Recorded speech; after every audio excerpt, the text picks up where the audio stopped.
What's up guys, in this tutorial I want to show you how to remove a person from a photo in Canva PC. So the first thing that we need to do is to bring our photo to the blank.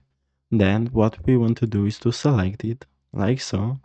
Then we're going to go to edit. Here what we want to use is the brush, and we're gonna be careful and cover all the area of the person we want to remove, like so, with a smaller brush for arms.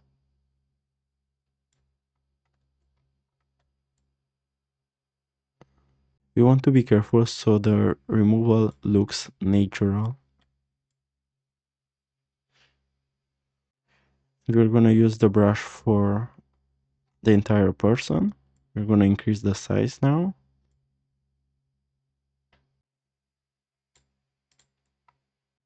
Also the last leg.